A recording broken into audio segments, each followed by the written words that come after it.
በየቀኑ ስልካችሁን ከኪሳችሁ አውጥታችሁ ብላክ ማርኬት የውጪ ገንዘቦችን በስንት እየመነዘረ መሆኑን የምታዩበትን ዌብሳይት አሳያችኋለሁ። ይሄ ነገር ህገወጥ ነው። መረጃውን እንድታውቁ ብቻ ነው የምነግራችሁ እንጂ እንድትጠቀሙ አይደለም። ሽሜማን እባላለሁ።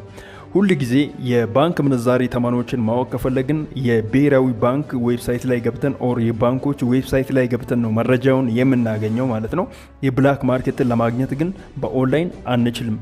የተለያዩ ሀገራት ውስጥ አለ፣ የኢትዮጵያ ግን አይቻልም ነበረ። ዛሬ ግን የማሳያችሁ ዌብሳይት ኢትዮጵያ ውስጥ ብላክ ማርኬት ገንዘብን በስንት እንደምመነዝር ያሳያቸዋል ማለት ነው። ወደ ዌብሳይቱ ልውሰዳችሁ። በመጀመሪያ በማንኛውም ብራውዘር ላይክ ኦፔራ ሚኒ ኦር ክሮም አናዘር ብራውዘሮችን ተጠቅማችሁ ቃናፕሬስ.com ብላችሁ ትጽፋላችሁ። ቃናፕሬስ.com ልክ እንደዚህ አይነት ጽሁፍ ትጽፋላችሁ ማለት ነው። እዚህ ጋር ያለ አይነት ጽሁፍ ትጽፋላችሁ። ከዛ ሰርች ታደርጉታላችሁ።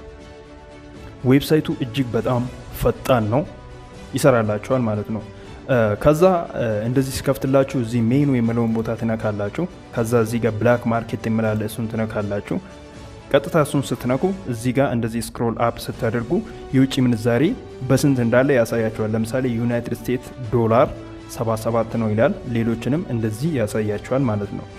ወደ ታች ከወረዳችሁ እንደዚህ የአረብ ሀገራትን ገንዘቦች በስንት እየመነዘረ እንደሆነ ብላክ ማርኬት ያሳያችኋል ማለት ነው። ይሄንን እንድትጠቀሙበት ሳይሆን መረጃውን እንድታውቁ ብቻ ነው ያሳየዋችሁ። አሪፍ መረጃ ነው ብዬ አስባለሁ። ሽሜማን ነበርኩኝ። የኔን አካውንት ፎሎ ካደረጋችሁ ገና በጣም ብዙ ነገር አሳያችኋለሁ። ከኔ ጋር ስለቆያችሁ አመሰግናለሁ። ሰላማችሁ ይብዛ። ባይ